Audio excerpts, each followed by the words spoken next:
तो इस पूरी जो हम लोग देखने जा रहे हैं फिल्म, उसमें सबसे ज्यादा अपील आपको क्या चीज करी, किसमें आपको लगा कि यार ये बड़ा कमाल था, मुझे मजा आ गया? इसमें सब कुछ बहुत ही बढ़िया है और सब कुछ इसके अंदर जो कुछ आप देखोगे ये सब सच है, ये सब कुछ हुआ, मतलब इतना इतना सब कुछ हुआ और हमें इसके बारे में इतनी सी इल्म भी नहीं है। मुझे तो यही बात के कमाल की लगी। और जब डॉक्टर साहब ने इसके बारे में बताया, 18 साल से ये आदमी रिसर्च कर रहा है, 18 साल से। और ये जो फिल्म आप देखोगे ये इनकी 18 साल की मेहनत का काम है पूरा। तो डॉक्टर साहब, मनुष्य आप क्या बोलना चाहेंगे इस पूरी फिल्म के दौरान, जब आपने कहानी सुनी, शूट करते समय क्या अनुभव किया आपने? मैंने कहा कि action, emotion and drama. I think मैं हमेशा आई ऑलवेज कि usually first film first experience हमेशा स्पेशल रहता है, but through Prithviraj I think मुझे एक्शन भी करने को मिला, मुझे drama, there's a lot of drama, there's romance and there's a lot of dance. So I think I could touch upon a lot of things and learn a lot through my first film. And बचपन में बड़े होते, जब हम बचपन में नानी दादी होती हैं, उन्होंने पृथ्वीराज की सम्राट पृथ्वीराज की कहानियाँ सुनाते हैं. they have their different versions of the story, but Prithviraj Raso का वर्जन फर्स्ट टाइम मुझे डॉक्टर साहब के थ्रू ही पता चला और मैंने उनको बहुत परेशान किया. आई थिंक 9 महीने before we started shooting, between the time when I actually read the script for the first time, हमेशा उनके लिए बहुत क्वेश्चंस हुआ करते थे. एंड पढ़ने के लिए उन्होंने मुझे मैटर दिया, बट ज़्यादातर मैं उनसे I used to like hearing the story from him. So it's very interesting, the whole thing, and like I said, the whole experience was very wholesome. There was a lot that I got to experience, especially on set, because this as a film it's a family entertainer, it's for the entire family, and I got to experience almost everything, that all kinds of things that as an actor you would want to explore. Doctor साहब, मैं हमेशा कहता हूँ कि अगर हिंदुस्तान के बारे में जानना हो, यहाँ के इतिहास के बारे में जानना हो, यहाँ के संस्कारों और संस्कृति के बारे में जानना हो, तो आपसे बड़ा कोई है नहीं जो बुद्धिजीविता में, जो अपनी वाणी से लोगों को अचंभित कर सकता है, लोगों को अपनी बात तक पहुंचा सकता है. तो आप इस फिल्म के माध्यम से लोगों तक पहुंचाने जा रहे हैं, तो आपके लिए इस फिल्म में कौन कौन से ऐसे तत्व हैं जो आपको लगता है कि ये कमाल है?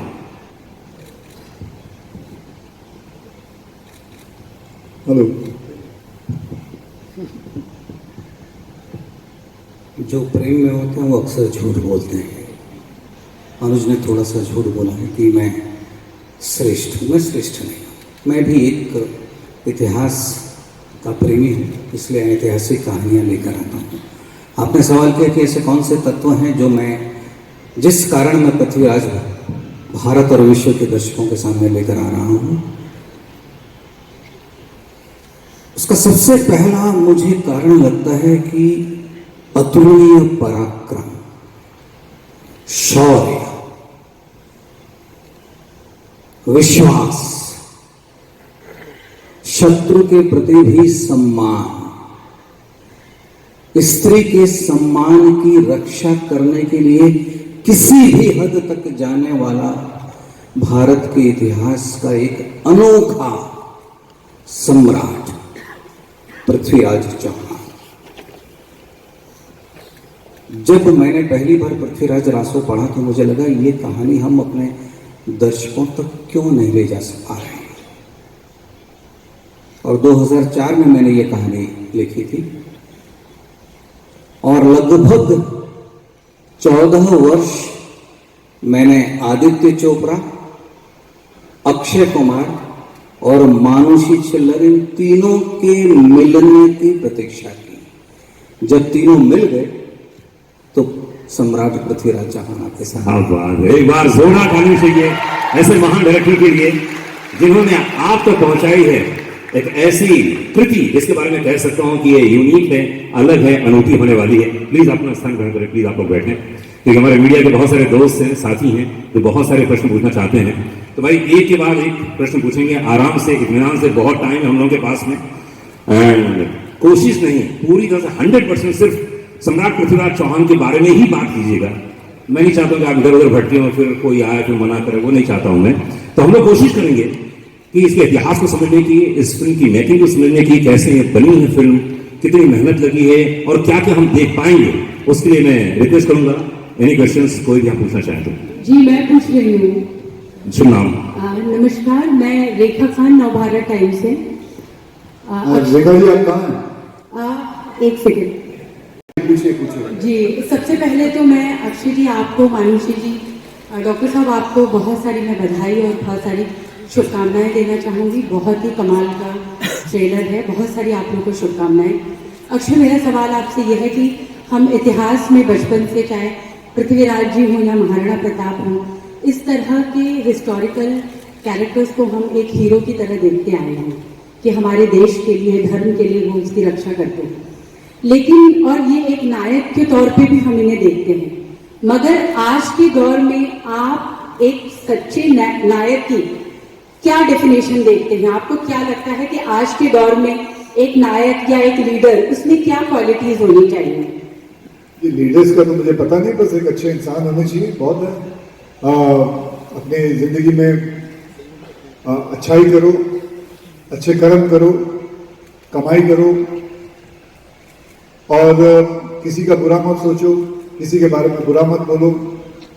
बस यही कुछ गिनी चुनी चीजें हैं, ज्यादा मैं इस पे ज्ञान नहीं देना चाहूंगा। ये कुछ चीजें हैं जो मैंने हमेशा फॉलो की हैं एंड दैट्स इट। डॉक्टर साहब आपसे भी मेरा एक सवाल है। हम बहुत ही एक जमाने से आपके काम के मुरीद रहे हैं, अब बहुत ही कमाल का काम करते आए हैं, लेकिन एक इतना सारा गैप क्यों रहा? मतलब एक इतना अरसा क्यों बीत गया कि आपके काम को हम देखने के लिए तरसते जाएं? जैसे मुझे अधिकतर कार्यालयों में लोग आने नहीं देते। ऐसा नहीं हो सकता। नहीं, मैं आपको बताता हूँ, मैं जब श्री आदित्य चोपड़ा से मिला, मैं उनसे निर्देशन के लिए नहीं मिला था। श्री आदित्य चोपड़ा ने मुझे एक फिल्म की कहानी लिखने के लिए बुलाया था। हमने तय कर लिया कि वो कहानी हम दोनों मिलकर लिखेंगे। पौराणिक कथा थी। मुझे ठीक 4 दिन बाद फिर फोन आया कि श्री आदित्य चोपड़ा आपसे मिलना चाहते हैं। तो मैंने उनसे कहा कि अभी तो मैंने पढ़ना शुरू किया है, इतनी जल्दी वो मुझसे कैसे उम्मीद करते हैं? तो मुझे याद है श्री भरत रवेल ने मुझे फ़ोन किया था। मैंने उनसे कहा कि भरत, मुझे कुछ पढ़ने का समय दो। भरत ने मुझे ये कहा कि मैं ये नहीं जानता हूँ कि सर आपसे क्यों मिलना चाहते हैं, तो आप एक बार आ जाइए। तो मैं उनसे फिर मिलने गया। तो उन्होंने मुझे प्रश्न पूछा कि डॉक्टर साहब क्या आप फिल्म बनाना नहीं चाहते? तो मैंने कहा मैं बिल्कुल फिल्म बनाना चाहता हूँ। तो आपने मुझे पिछली बार क्यों नहीं कहा कि आप फिल्म बनाना चाहते हैं? तो मैंने उनको उत्तर दिया कि आपने मुझे फिल्म निर्देशित करने के लिए नहीं बुलाया था, लिखने के लिए बुलाया था, इसलिए मैं विषय बदलना नहीं चाहता था। तो आप फिल्म डायरेक्ट करना चाहते हैं? मैंने कहा जी मैं चाहता हूँ। तो कर क्यों नहीं रहे हैं? तो मैंने कहा मेरी फिल्में इतनी महंगी होती है कि बहुत बहुत कम निर्माता उससे बना सकते हैं। तो बोले कितनी महंगी होती हैं आपकी फिल्में? मैंने कहा सर 100 करोड़ से प्रारंभ होगी। तो ऐसी कौन सी फिल्में आप बनाना चाहते हैं? तो मैंने कहा पृथ्वीराज है और भी बहुत सारे विषय हैं। सबसे पहले कौन सी बनाना चाहते हैं? मैंने कहा सम्राट पृथ्वीराज चौहान। आपके दिमाग में कहानी है? मैंने कहा मेरे पास स्क्रिप्ट है।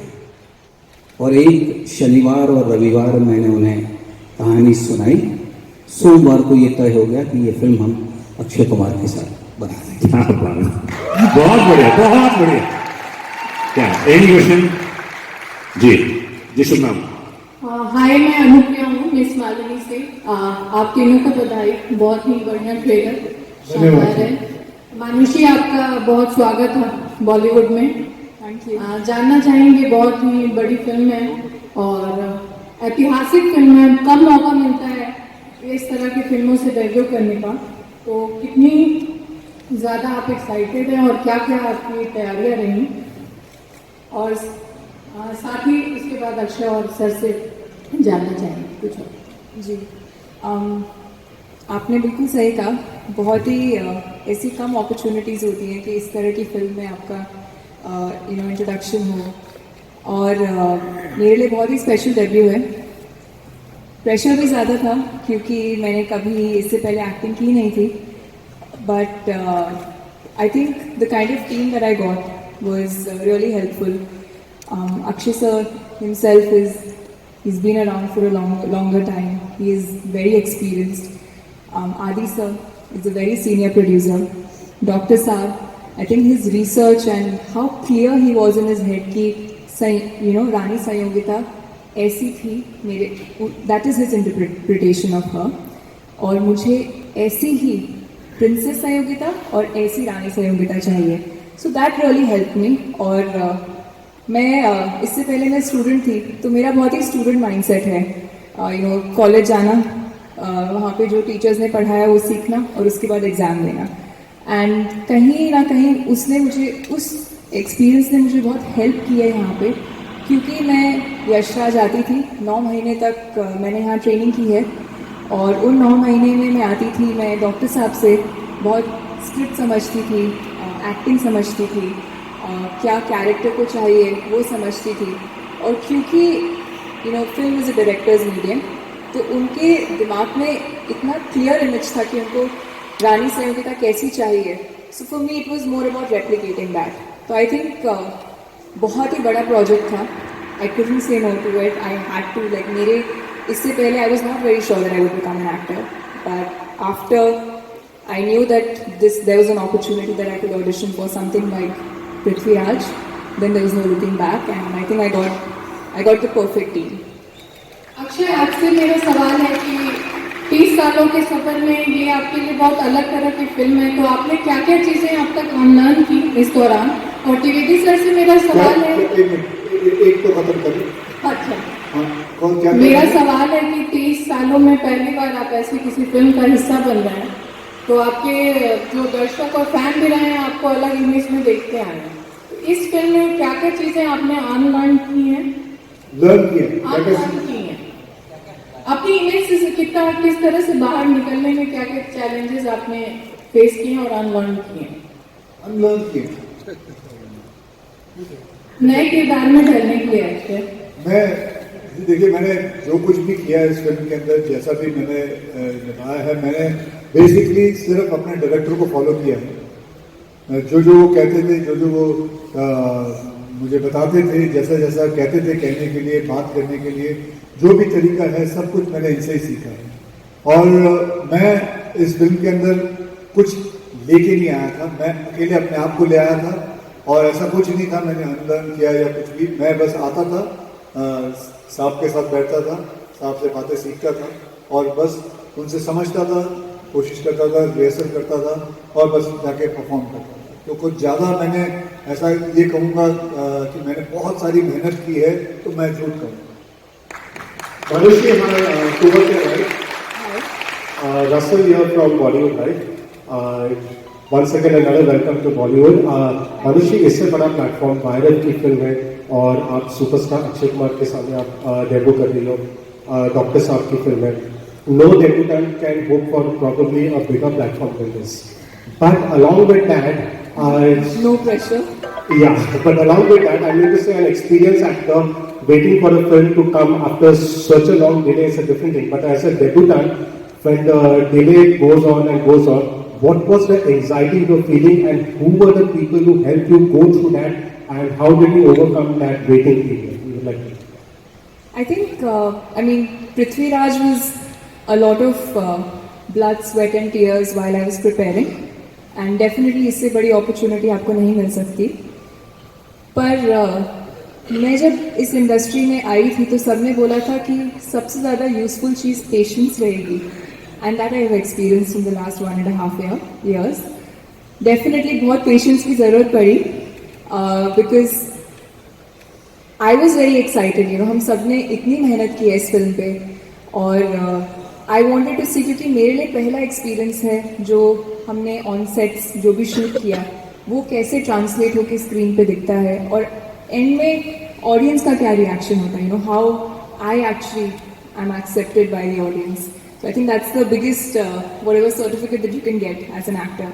तो वो wait definitely has been a lot, but like we all said, सबसे लॉन्ग वेट तो डॉक्टर साहब के लिए रहा है. because he's been working on this film for the last 14 years. So and no one can compete with that.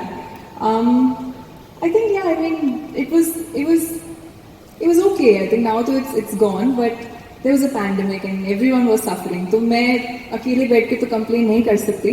Yeah, on an individual level, I was really waiting, and I think वो थोड़ा सा first film थी तो थोड़ा सा you feel that बस it इसीलिए couldn't be मैं waited. आपको सलाह दूंगा 4 फिल्में किया करो साल में. Who was the biggest support system? We would like to know that. Who was the I biggest think support? my family. It's always been my family. I think my parents are my biggest support system. And from the very beginning, और मैं झूठ नहीं बोलूँगी. Lockdown के वक्त मुझे लगा था कि I should start doing something and I should start a project or I should or I wish Prithviraj अभी release हो जाए. And I'm glad that it didn't release at that time because हर चीज़ का एक सही समय होता है. पर उस वक्त I remember my mother used to always tell me that you are you and you've done XYZ things in your life. And she said कि कल को अगर आप सिर्फ 2 फिल्में भी करोगी और जो आप आज हो वहीं पे रहोगे, they like we're proud of you, we're happy. They said just be patient, be happy. जो आपके कंट्रोल में नहीं है उसको कंट्रोल करने की कोशिश भी मत करो. तो I think that's what I've tried to do. And my family has been a big support through this time. I think बहुत अच्छी लाइन बोली उन्होंने, पेशेंस पेशेंस पेशेंस बहुत इंपॉर्टेंट है किसी कलाकार के लिए. चलिए 2-3 अक्षय जी, क्वेश्चन मेरा